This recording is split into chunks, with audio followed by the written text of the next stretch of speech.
फाड़ के फेंक दो अपनी वो डिग्री जो तुम्हें सिर्फ 1 LPA या 2 LPA या 3 LPA दे रही है।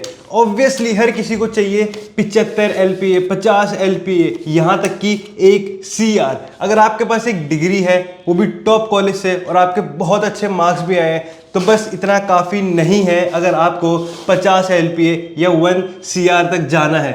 सबको चाहिए एक अच्छा पैकेज, कॉलेज से निकलते ही चाहिए या फिर थोड़ा सा प्रैक्टिस करने के बाद, डिपेंड करता है आपकी स्किल्स के ऊपर, आपके प्रोजेक्ट्स के ऊपर। बिना टाइम वेस्ट करे आज मैं आपको कुछ ऐसी चीज़ें बताऊंगा कि जिसको आप फॉलो करके, जिसमें से अगर आप एक भी चीज़ फॉलो कर लोगे तो आराम से आपका 50 LPA 70 LPA लग जाएगा। थोड़ा सा पेशेंस की बात है, लेकिन अगर इनको फॉलो कर लिया तो ज़रूर आपका एक अच्छा पैकेज लग जाएगा। सबसे पहला स्टेप है फोकस ऑन लर्निंग। ज़्यादातर फ्रेशर्स जैसे ही कॉलेज से निकलते हैं उनकी एक्सपेक्टेशन होती है कि उन्हें तुरंत ही 20 LPA, 40 LPA या 50 LPA मिल जाएगा। ऐसा बिल्कुल नहीं है। पहले आपको शुरुआत धीरे धीरे करनी पड़ेगी, प्रोजेक्ट्स बनाने पड़ेंगे, कंपनी स्विच करनी पड़ेगी, तब जाके आपको एक अच्छा पैकेज मिल पाएगा।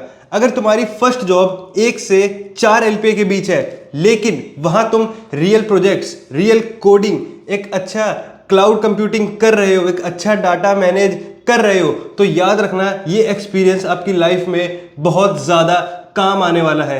अभी से जैसे ही अगर आप फ्रेशर हो तो फोकस मत करो सैलरी पर या फिर आपको कितने पैसे मिल रहे हैं। Focus on learning and projects. दूसरा स्टेप सिर्फ बीटेक स्टूडेंट्स के लिए ही नहीं, हर किसी को मैं कहूँगा फोकस ऑन स्किल्स। अगर आपकी स्किल्स हाई होंगी तो आपको 50 LPA के पीछे की जाने की जरूरत नहीं है। 50 LPA 1 CR खुद आपके पास आएगा। जैसे कि मैं आपको कुछ स्किल्स बता देता हूं। अगर आप बीटेक कर रहे हैं या बीटेक कर चुके हैं या करने वाले हैं तो ये कुछ स्किल्स है, अगर आप इनको लर्न कर लोगे या सीख लोगे तो आपको पैकेज मिलना कॉलेज में भी, कॉलेज के बाद भी और थोड़ा ऑफ कैंपस भी बहुत आसान हो जाएगा। पहला है हमारा software development, AI and machine learning, data engineering, cloud computing, cyber securities और प्रोडक्ट मैनेजमेंट। ये कुछ ऐसी स्किल्स हैं जिनको अगर आप सीख लेंगे, और याद रखना सबको थोड़ा थोड़ा भी सीखना, और कोई एक स्किल्स जिसमें आपका इंटरेस्ट है उसमें अपने आप को एकदम मास्टर कर लेना कि बस आपसे आगे कोई निकल ही नहीं सकता। स्टेप 3 है हमारा कंसिस्टेंसी एंड डेली प्रोजेक्ट्स।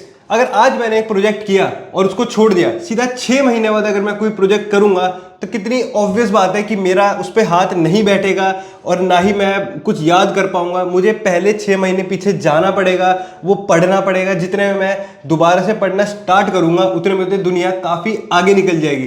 तो इसलिए अपने आप को कंसिस्टेंस रखो, प्रोजेक्ट्स बनाओ, लर्निंग करो, हर चीज़ में एक नई लर्निंग ढूंढो।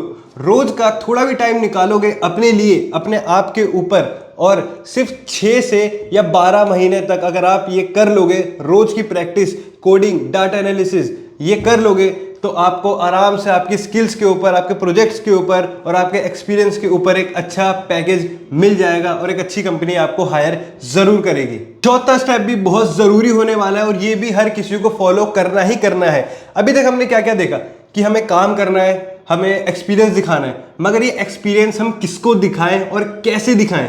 ये एक्सपीरियंस आप दिखा सकते हैं जिसको भी दिखाना हो, रेज्यूमे या फिर CV से। Always update your resume.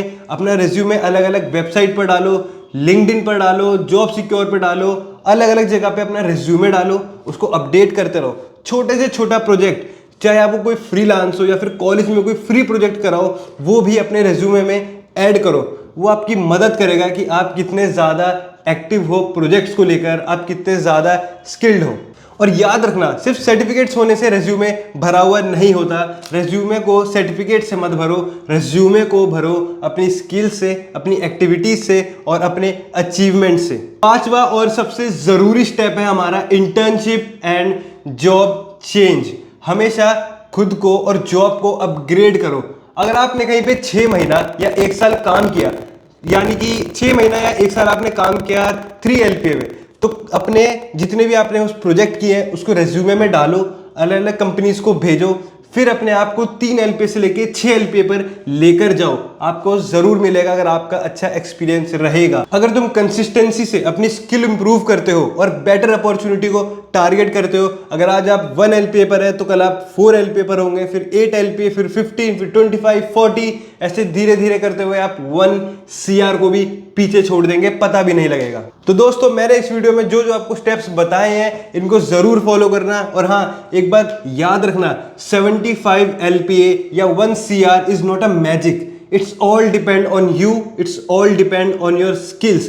कोई मैजिक नहीं होगा, कोई बड़ी कंपनी आपके घर नहीं आएगी कि आइए हमारे यहाँ पे इतने की जॉब करिए। आपको खुद अपनी स्किल्स को इतना बढ़ाना होगा, इतने खुद को स्ट्रॉन्ग करना होगा, प्रॉब्लम सॉल्विंग इतनी स्ट्रॉन्ग रखनी होगी कि आप कहीं पर भी जाए और आपको आसानी से एक अच्छा पैकेज मिल जाए। तो अब एंड करते हैं इस वीडियो को। जो इस वीडियो में जो चीजें मैंने आपको बताई, अगर आप एक चीज भी इसमें से लर्न कर लोगे या सीख लोगे तो आपको एक अच्छा पैकेज जरूर मिलेगा।